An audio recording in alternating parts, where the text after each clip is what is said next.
Hi అండి, welcome to my channel. ఈరోజు వచ్చేసి వీడియో ఏంటంటే కాకరకాయ టమాటా కర్రీ అండి.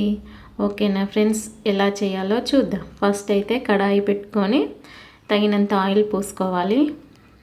ఆయిల్ అంటే ఎక్కువనే పడుతుందండి కాకరకాయకి, 1/2 kg కాకరకాయ. ఓకేనా ఫ్రెండ్స్, ఎక్కువనే పడుతుంది, లేకపోతే కాకరకాయలు అన్నవి మగ్గవు. సో ఆవాలు జీలకర్ర వేసుకోవాలి. ఆవాలు జీలకర్ర వేసిన తర్వాత పచ్చిమిర్చి అయితే వేసుకోవాలండి. ఇప్పుడు కర్రీకి అయితే ఓన్లీ ఆనియన్స్, పచ్చిమిర్చి, కాకరకాయ, టమాటా అయితే సరిపోతుందండి.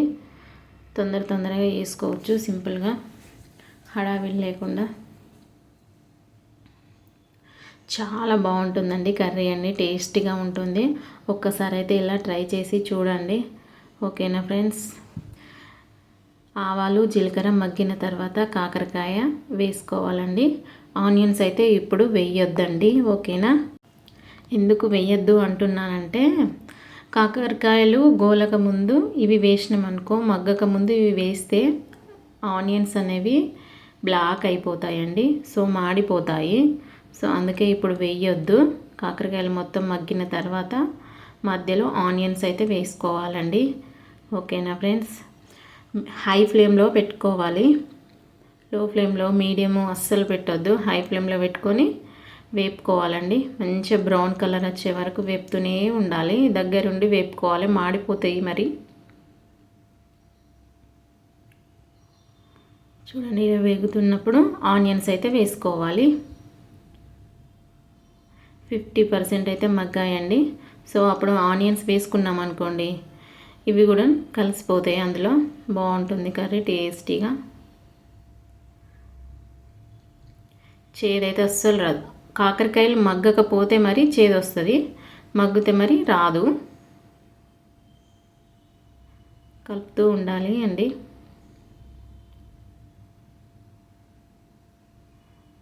కర్రీ అయితే చాలా బాగుంటుందండి. ఒక్కసారి ఇలా ట్రై చేసి చూడండి. నేను 4-5 టైమ్స్ ఇలా చేసిన తర్వాత ఇదే ఫిక్స్ అయ్యానండి. తర్వాతే మీకు చెప్తున్నాను.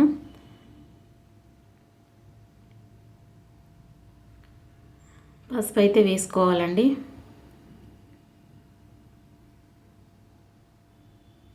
పసుపు వేసిన తర్వాత అల్లం వెల్లుల్లి పేస్ట్ అయితే వేసుకోవాలి.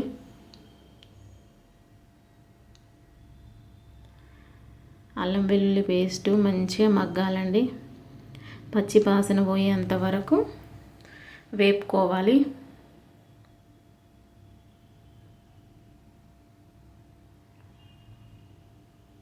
చాలా కర్రీ బాగుంటుందండి, సూపర్ టేస్టీగా ఉంటుంది కర్రీ. ఇలా ఒకసారి ట్రై చేయండి. తర్వాత అయితే టమాటాలు వేసుకోవాలండి. టమాటాలు వేసుకోవాలి.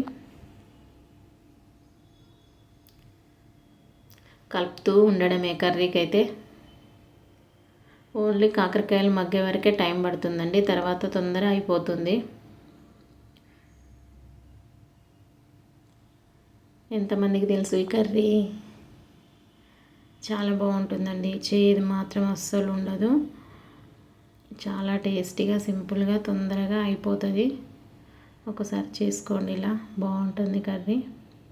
నాకైతే చాలా బాగా ఇష్టం అండి కర్రీ, ఎందుకంటే బాగుంటుంది కర్రీ.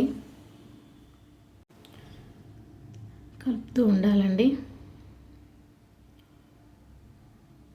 మూత అయితే అస్సలు పెట్టద్దండి, క్లోజ్ చేయొద్దు, ఎందుకంటే చేదు అనేది అందులోనే ఉండిపోతుంది. సో మూత పెట్టకుండానే కలుపుతూ ఉండాలి. వెల్లుల్లి వేసుకోవాలండి. నచ్చితే వేసుకోండి, లేదంటే లేదు. నాకు కొంచెం ఇష్టం కాబట్టి నేను వేసుకుంటాను వెల్లుల్లి. తినేటప్పుడు తింటే బాగుంటుంది. పొట్టు తీయకుండానే వేయండి. తినేటప్పుడు తీస్తే ఈజీగా ఊడిపోతుంది.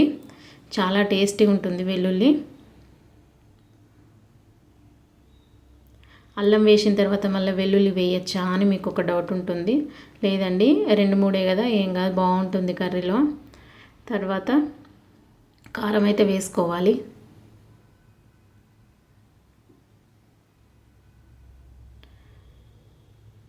ఇలా టమాటాని నొక్కినట్టు అనాలండి, మగ్గుతుంది తొందర.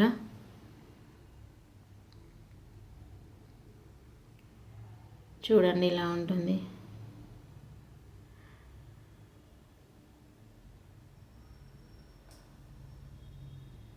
ఉప్పు అయితే వేసుకోవాలి.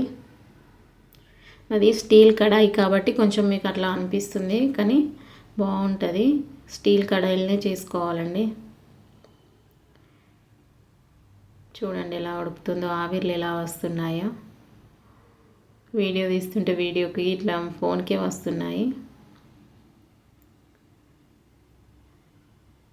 ఓకే, సింపుల్ టేస్టీగా. కొంచెం లాస్ట్కి ధనియా పౌడర్ అయితే వేసుకోవాలండి, లేకపోతే కొత్తిమీర ఉంటే కొత్తిమీర వేసుకోండి, సింపుల్ మీ ఇష్టం. అయిపోయింది కర్రీ అయితే. ఇలా సింపుల్గా టేస్టీగా చేసుకోండి, చాలా బాగుంటుంది కర్రీ. ఓకేనా ఫ్రెండ్స్, నా వీడియో కనుక నచ్చినట్టయితే like, share, subscribe, please support చేయండి. ఓకేనా ఫ్రెండ్స్, కర్రీ అయితే ఇలా ఉంది చూడండి, ఎంత బాగుందో. బాక్స్లకైతే బాగుంటుంది. Like, share, subscribe, please. Bye.